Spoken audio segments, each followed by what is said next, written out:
You're listening to the Sisters-in-Laws podcast, a faith-based podcast that spotlights Black women who replace silence with storytelling around pregnancy and infant loss and infertility.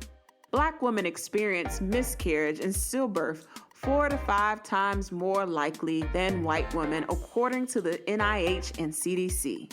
Whether you've experienced a miscarriage, infant loss, stillbirth, are trying to conceive, or have an infertility diagnosis, you will learn about resources and strategies to heal, gain clarity, peace, hope, and find an empowering path forward after loss. I'm your host, Erica M. McAfee, and you will hear me interview sisters-in-laws who have healed from such a painful and traumatic experience by sharing their testimonies and stories to inspire and help others turn their pain into their purpose. Now let's get started. Well, welcome, Katashia, to the podcast. Thank you. I would love for you to share a little bit about yourself and what you do. Great. Well, again, my name is Katashia. I'm actually a board certified clinical pharmacist in ambulatory care. I live here in Houston, Texas, by way of Memphis, Tennessee. That is my home. I have been a pharmacist for about 15 years. And also I am a health and wellness coach, and I'm moving over into integrative health and functional medicine, and I'm loving that. And I'm a huge fitness enthusiast. I love working out. I work out 6 days a week. It's my de-stressor, and I love music. As you can see behind me, I love vinyl, so record players and playing old school music with my dad was one of the things I love to do. So I actually turned this room into my little music reading room. So those are 2 things I love to do as well. Love it. Love it. Well, yes, we are going to talk all about some of the things that you're doing, especially around your intuitive medicine. I would love to hear more about that, but you have a story to tell, and I would love for you to walk us through and share with us your fertility journey. Wow, my infertility journey. It's been a journey, but I'm smiling because I made it on the other side, because about 6 or 7 years ago, I can honestly tell you, I couldn't smile this big, but God is so good all the time. But my infertility journey, I must say I started off in my 20s dealing with fibroids. And I was in pharmacy school, and at that time I was having heavy, ridiculous periods. And I didn't know what was going on. And I was in school in New Orleans. I went to Xavier University College of Pharmacy. And it was times where I would actually be done with an exam, but I was scared to get up because I knew if I got up, it was going to be a mess in my chair. So I actually waited to be the last person to leave that exam so I can gather my things and get myself together. And I knew then, I'm like, okay, I can't live my life like this. So I ended up going home for the summer, met with my doctor, and we decided to have my first myomectomy, which is the removal of my fibroids. At that time, I was early 20s, and I didn't know the questions to ask like I do now. So my mom and I, we didn't know that fibroids were back. So my fibroids were removed at the age of 26. And I was like, oh my goodness, thank God my life is back. And I was just living life, graduated from pharmacy school, went into my residency program. I did 2 years there in Arkansas, moved on to my first job in St. Louis as a professor, and everything was fine. My periods were still heavy because remember, I thought that was normal, but kept moving on. And then moved to Houston, started dating my husband, my boyfriend, my husband now, but we were dating, and something was changing again. Those cramps and blood clots, and I'm like, something is wrong again. So I go, still going to my annual appointments, but no one's telling me that, your fibroids are going back or anything.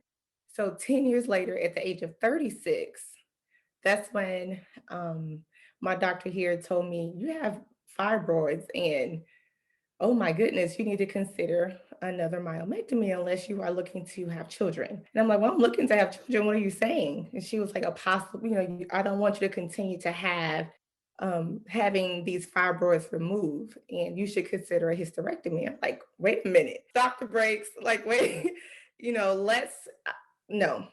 And I ended up changing doctors, of course. And then I ended up having another myomectomy. My husband, we were dating, so we got married. We wanted always talked about having children.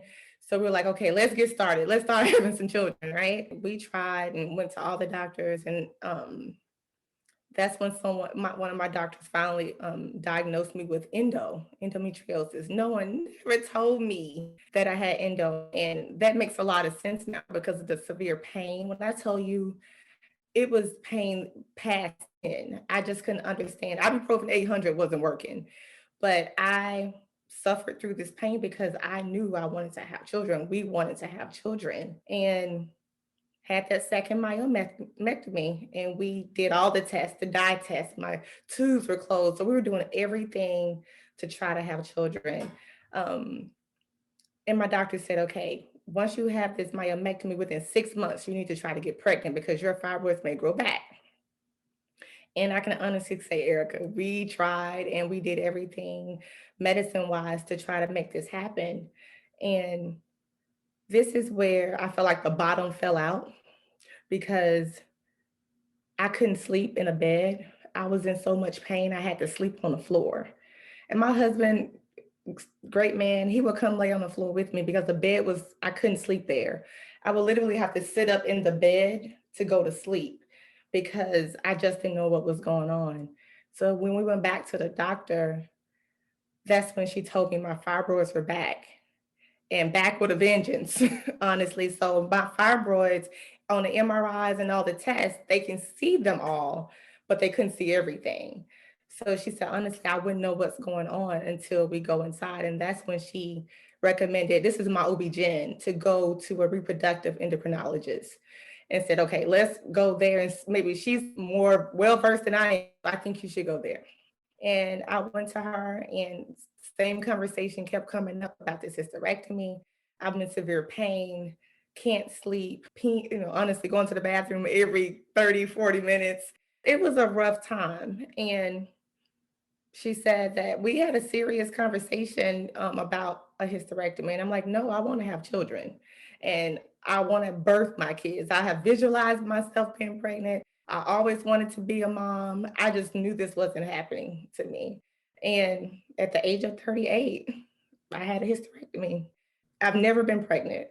And when I woke up in recovery and I looked at my mom and I said, hey, did she save it? And I looked at my husband and he just put his head down. And my mom just squeezed my hand. She took my hand really tight and said, it's going to be okay. And I couldn't believe it. I couldn't believe that I wasn't going to be able to have a baby. And to be honest with you and transparent, I was so confused. I was mad, and I was mad at God. And this story is, we all ask those why questions, right? Like, why me? Why did this happen to me? What have I done wrong? Why are you punishing me? And that's where my story didn't stop there. But that's where I'll stop now. I know you have plenty of questions, but I'm gonna stop there. So at the age of 38, I had a hysterectomy due to fibroids and endometriosis. Wow. Yes. Oh my goodness. So obviously, my story is different, but similar in the sense that I had a hysterectomy at a younger age too. I was 28. So I can imagine the sense of hopelessness that you may have felt, not feeling like a woman because of not having, this uterus, but also a sense of relief that you may have felt as well because you are not experiencing that same debilitating, gut wrenching pain that you were experiencing on a month-to-month basis due to both of those conditions. So I would love for you to just walk us through really how did you get to that place to make that decision? And then what was your feelings and your thoughts post hysterectomy? Leading up to the decision, no, it wasn't easy. I most definitely, even with my husband, we many talks of trying, and let's continue to try. Let's continue to try. Let's continue to go to different doctors. And the same story kept happening, right? And disappointing. My periods would last a couple of days and start back, or I would be on my period for a month. And I can honestly say a part of me died every time I got my period, thinking, okay, ooh, maybe I'm pregnant, or getting the test thinking I'm pregnant. And honestly, it's just this weird cycle every other week that I'm getting my cycle. The pain, that part, I didn't want to live like that, but I knew that I was trying so hard to get pregnant. And making that decision said, okay, well, going into the surgery, Erica, the doctor said, well, let's just go in there first. Once I go in, I'll open you up. Let's see what's going on, and everything may be okay. And I went in thinking it's a possibility I may have a hysterectomy, but I may come out with a possibility that I may still have, my uterus and I can have a kid. And my husband, after surgery, when I was in the hospital, my husband told me that the doctor came to him and said, hey, we just opened your wife. And this was maybe a 3-hour surgery. And he said maybe an hour into the surgery, she said, I couldn't believe what I saw when I opened your wife. She said her fibroids were everywhere. I couldn't even find her organs. He said, honestly, most of them was in her chest. So that's why I couldn't sleep at night with the bad acid reflux. She said, literally, I had to take pins and pin her bladder or pin her intestines because I couldn't find anything due to the fibroids and endo. And he said, I won't be able to save your wife's uterus. And he said to her, I want my wife. So do everything to save her. But knowing that story, all the things that I went through, I understand the pain now of what my body was under attack from these things. And back then, going in, I didn't want to do it, but I knew quality of life was most important because I couldn't keep living my life like that. But we had the hysterectomy. After the hysterectomy, he was like, how did you feel after that? Coming home, my mom helped me. She was here to help me through the first couple of weeks. Well, she stayed the entire time. But the story got real after that because I was mad. I was so mad to the point where, again, why me? And I don't want to sound, you want to watch the news and you hear about another baby being dropped off or a baby being abused and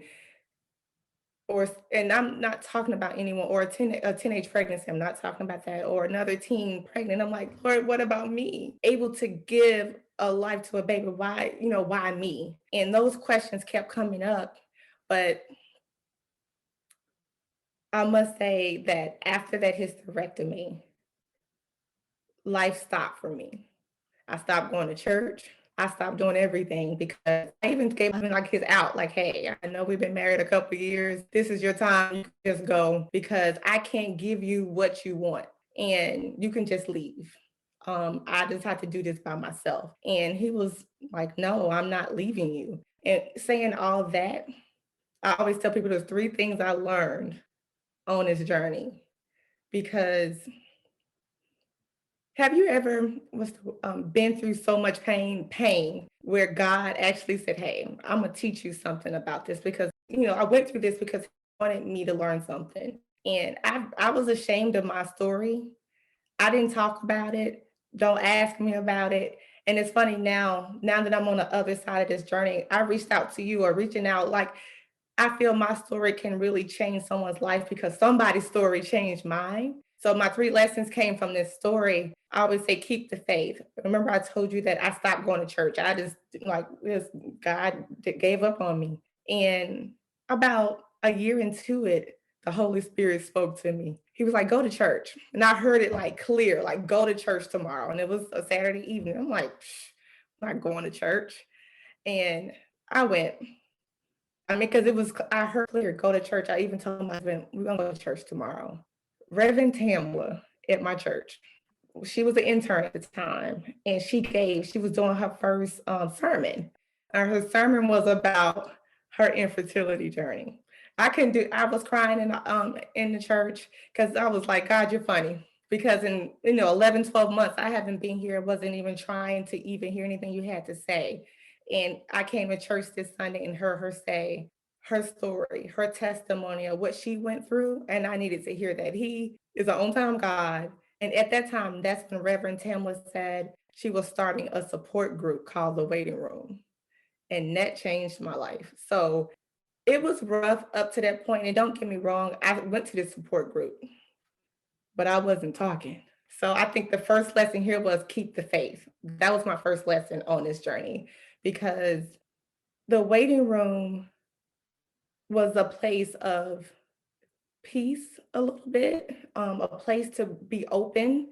And at that time, I needed something because I was in a place where I was just lost and I just gave up. I didn't shower, I didn't eat. Like I said, I pretty much was lost and I wanted to be by myself. But the first lesson is keep the faith, because He was always there with me and He was with me, speaking to me. I just wasn't trying to listen. So going through that part first was important. And that's why I'm here to really just to go through my story and hoping that it can inspire someone else.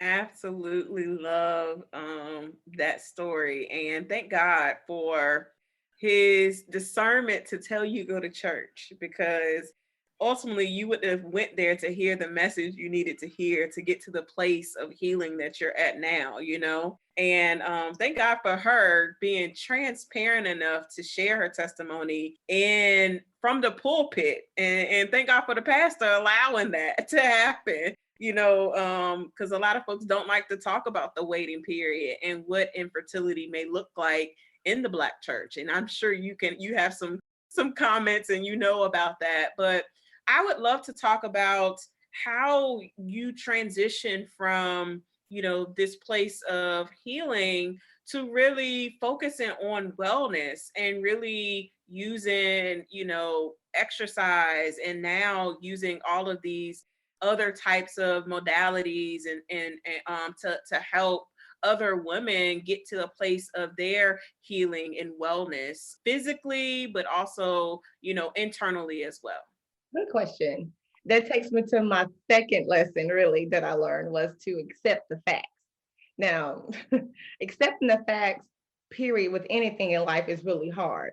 But I knew what I was facing, and I was facing down on fibroids and endo in this situation, and it seems like I was trying to fight. It was there, and I had to deal with it. So I had to accept the facts. Now, once I did that, God opened my eyes to for me to realize that I can birth possibilities. Not I do not have to give birth to have something to be with me to be my baby.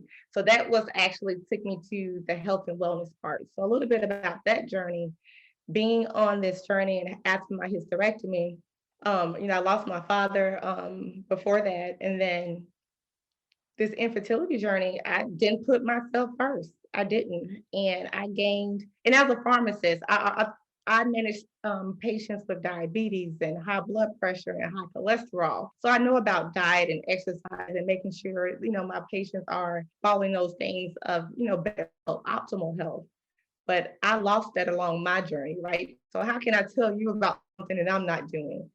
And that's where I had to talk with the Lord, get it together. And that was everybody has a vice, and working out became mine. My doctor, and really the doctor helped me out too, because that's when I was diagnosed with high blood pressure during this journey. I was placed on blood pressure medicine because I gained over 100 pounds just going through this journey. Like I said, just giving up type place. And I knew that I didn't want to take medication for the rest of my life.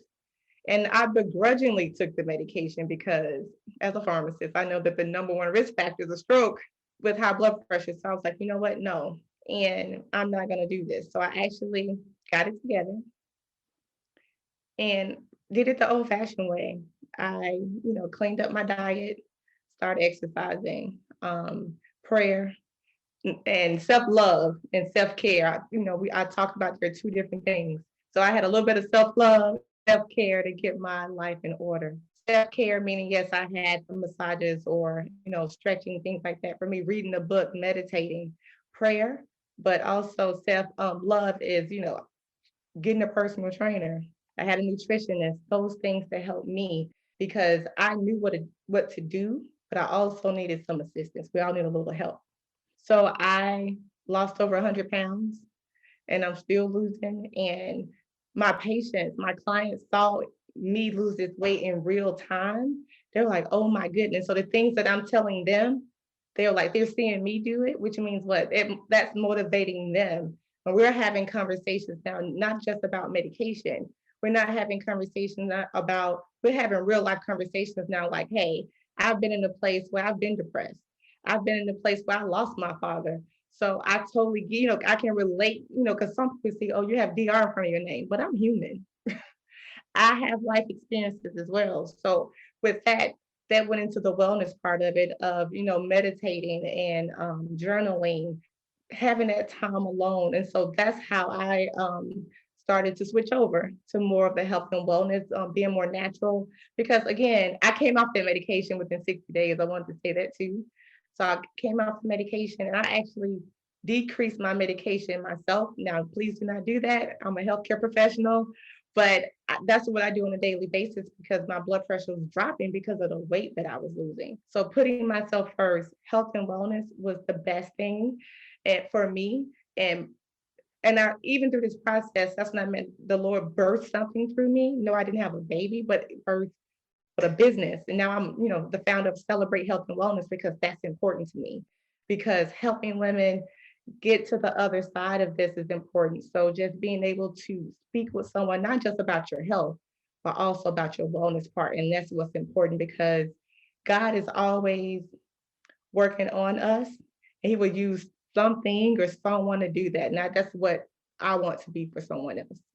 Absolutely, absolutely. I absolutely love that that you really turned towards health and wellness and got out of that depression and now you continue to do it. Like, for many of us, include myself included, the motivation to continue to get up and go is a life or death situation. For me, I've changed my mindset of working out is, my son is wheelchair bound and he's getting heavier. And I'm like, instead of thinking about weight loss, I want to be strong so that I can be able to carry my son if necessary. Obviously I have like lifts and stuff here, but I want to be strong enough so that, I can care and provide for him as long as I can, so that, and I'm not harming myself. I'm not harming my back. And that's my motivation now to say, Erica, don't worry about that, will come, but you need to work out because you need to be strong. You need to be strong so that you can care for your son. So I would love for you to share kind of how you, from a mental perspective, how do you approach just being consistent with your wellness, your diet, your exercise, the things that you are putting in your body, how you express your self-love and self-care on a weekly basis, because I think that we all struggle with it and we probably all have struggled through it through the pandemic. And now, since it's kind of quote unquote going back to normal, people are trying to figure out what is going to work for them in their routine. Now, I mentioned I wasn't on any antidepressants when I went through this journey. However, exercise was my antidepressant, right? Because it helped me through this journey. Now, again, I'm human, and it's a mindset for sure to know that you're taking care of yourself for better health, better wellness, but also you have to plan for it. Planning to me is a form of self-care because if I don't plan anything and don't meal prep, because I meal prep every week, I incorporated this into my life. So I grocery shop on Fridays, I meal prep on Sunday and Wednesday. It's just a part of my routine. Or I exercise 6 days a week after work. What if I don't make it to the gym? My husband and I go walking around the neighborhood because walking is exercise. Because people are like, oh, you don't have to go kickboxing and doing all these things. Go outside, and that's quality time for us, right? Or not just with your husband or your partner. It can be with your kids or your dog or whoever, your friend. Just do a walk in the evening time. So mentally, I prepare myself for it because I know my why. And my why right now, I think you mentioned your baby, your son, you want to be strong to be able to do, you have lifts, but you want to pick him up or do different things. And that's a goal that I like to hear goals like that, something that you're striving for. Versus, I just want to lose weight. No, you want to lose weight, you want to lose 15 pounds. You have a goal that's attainable versus saying, I want to be strong, like I want to lift. Those are things that I do. Like, oh, I want to set goals that I'm able to. If I want to lift 100 pounds by the end of the month or whatever it is, I set goals like that because I want to make sure I don't make vague goals. It's like I try not to have vague prayers. I try to make sure I have attainable goals. And I have an accountability partner for everything. So I have a friend who, we may pray together, or I have someone who we are saying, did you do your devotion today? So I'll say, oh yeah, I did my devotion. This is the prayer that the scriptures I looked at. Or I have a friend like, did you meal prep? Or did you do this? So accountability partners are important for me because sometimes life gets in the way. For instance, this past week, lightning hit my house and we lost power. We didn't have internet. We didn't have anything. And I said, life was what? I couldn't let it stop me either. Life has to go on. So did I work out? I didn't work out last week, but twice. I gave myself some grace because life happened. Because when lightning hit my house, life hit my house, I was like, okay, we got to figure this out. We got to get ADT out here. Things happen. So mentally, I'm prepared. I plan, but I also have holes in my plans for detours and say, okay, well, I will get to that later. I just don't let it throw me off in this, oh, well, I didn't meal prep. So I'm going to McDonald's or I'm going to Wendy's to get me something to eat. I do have food prepared. I may not have a bowl prepared in my refrigerator, but I do have something I can kind of put together, maybe eat something, I love black beans and rice, so I didn't have meat with it, but I ate it. So I was able to continue on my journey. But did I have pizza this week? I did. Because again, on Monday when the lightning hit my house, I know my weaknesses and I'm an emotional eater. So with that being said, I do allow myself 1 or 2 flex meals a week.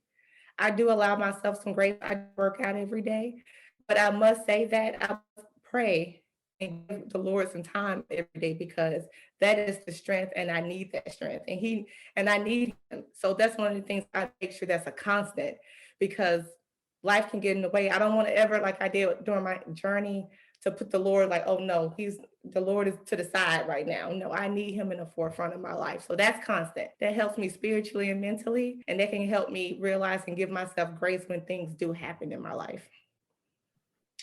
Awesome. Awesome. So, as you navigated this journey, you mentioned the waiting room as a outlet at your church. Are there other outlets, other resources that you use, or even that you use now that has helped you as you've navigated, life post hysterectomy, and what does that look like for you? Going through the journey, I can honestly say the waiting room was the main source for me because I was still ashamed. I was embarrassed. I didn't want people to know. So I really honestly kept it inside the waiting room. Once I made it to the other side of this journey and I was willing to speak up and tell my story, that's when I on Instagram, Sisters in Loss, I started looking at different posts from you. I just found, but I was looking, I was a stalker, I guess. I resolved fertility for color girls, I believe. I actually spoke with her, and she was forming a chapter here in Houston. But my pastor and her, they are friends, and so she was well aware of the waiting room that we're starting something there and collaborating. The Cave Foundation, the waiting room works really closely with them. They help. Actually, we collaborate with them for our spring symposium at Willow Avenue, my church, the waiting room. So those are the things, and I'm always looking at different organizations. Resolve is one of the big ones, and then that's when I started looking to other ones online just for support and just inspiration and looking at different pages. And just really honestly, within the last 6 months, is when I actually started saying this is the time, and praying that I want to tell my story and let everyone know that don't be ashamed because I did not have my baby that I wanted to birth, but the birthing possibilities is what's important. So the waiting room most definitely was number one for me. And it resolved and the K Foundation, looking at organizations and just the strength of others. I said those other stories helped me along my journey as well. Awesome. So, one more question before I ask you to leave us with some encouraging words. I'm curious because when a lot of women and couples go through this journey, they still get asked the question of when you are going to have children. How do you respond to that now? How did you respond prior to your hysterectomy? And then, really, how do you respond now to individuals who may be just nosy and want to know all your business about you having children, going and actually having children, whether it's, another method of having children, through adoption, a gestational surrogacy, or what have you? How do you respond to those nosy people? People are nosy, aren't they? They're so nosy. When are you going to give your husband that baby? Or what are you waiting on? Because some people don't know, right? I will say that the Lord, it wasn't in his plan for me. And I would tell them I had a hysterectomy at the age of 38, never been pregnant. But that's okay because the Lord is birthing possibilities through me. And their faces are priceless when I say that. So yes, so that's how I answer them now. But before, that's exactly what I look like. My mouth would fly open. I wouldn't know what to say because it would catch me off guard. My husband's family and even my family, my husband would call around like, "We coming home. Do not ask her anything about a baby." He's warning everybody when we get there. I didn't know that at the time, but he knew how it would affect me because crying and all those things, and I can't give you, these things. So he would call around. I didn't know that then, but we've had conversations about that. But honestly, my mouth would be wide open. I couldn't give them an answer, but now I'm ready. I'm like, at the age of 38, I had a hysterectomy, but it wasn't in God's plan for me. He wanted to birth other things through me. So now I have a whole story, and now their mouth is wide open, not mine, because I'm able to tell that story without any issues.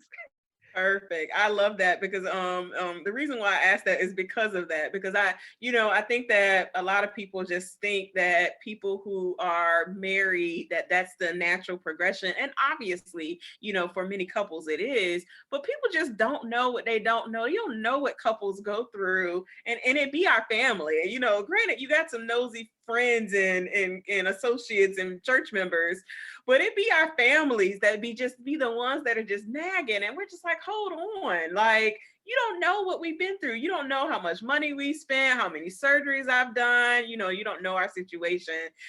So I'm happy that you mentioned that now. You have that canned response that's ready to fire off when people ask you that question, because I think that that's something that we all have to build our muscle up to. We may not know, it may catch us off guard at first where we're a little triggered and a little taken aback because the pain of where we've been through. But when we get to another place in our healing, we're able to say, girl, I had X, Y, and Z. I had a hysterectomy. I can't have any more kids, exactly, et cetera, et cetera, et cetera. So I'm happy that you mentioned that.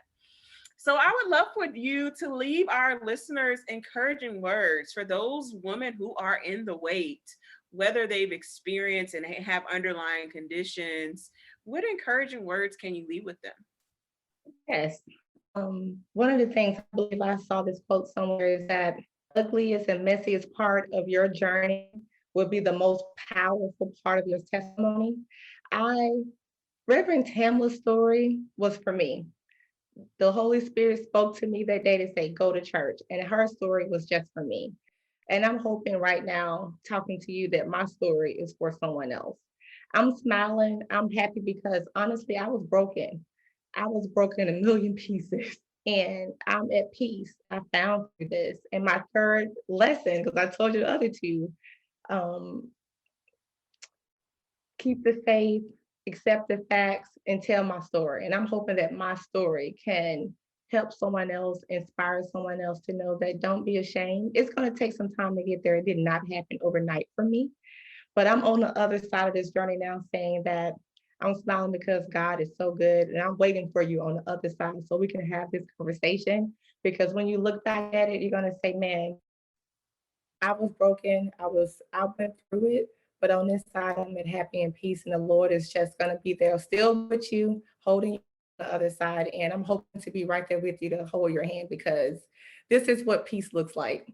Better health, better wellness, and being able to smile and be able to talk to anyone today that will listen to know that this is not the end of your life. It's just a chapter. It's not your whole story. This is where your comma goes, not period. And that's what I would say. Absolutely. I love that. This is where your comma goes, not your period. So, where can we connect with you after this episode? Your website, your Instagram handle. We want to follow you, sis. Well, like I said, I'm the founder of Celebrate Health and Wellness Consulting, where we celebrate every win, big or small. So I am currently working on my website. It's under construction, but you can most definitely find me on IG at Dr. KP Kendrick. You can find me on Facebook at Celebrate Health and Wellness or Katashia Kendrick. You can email me at drkatashia at celebratehealthwellness.com. Perfect. Well, thank you so much for sharing your story and being a light. I think that someone needed to hear this story today, and I'm so honored that you were able to share your journey with us. So thank you so much again. Thank you for having me on your podcast. And again, thank you. And I'm just hoping to inspire one person. Thank you so much for having me. Thank you for listening to today's episode. For show notes, go to sistersinloss.com. To stay connected with us and join the Sisters in Loss community and receive my weekly newsletter, please go to sistersinloss.com/newsletter. That is sistersinloss.com/newsletter. Please rate and review this episode, and I will talk to you next week.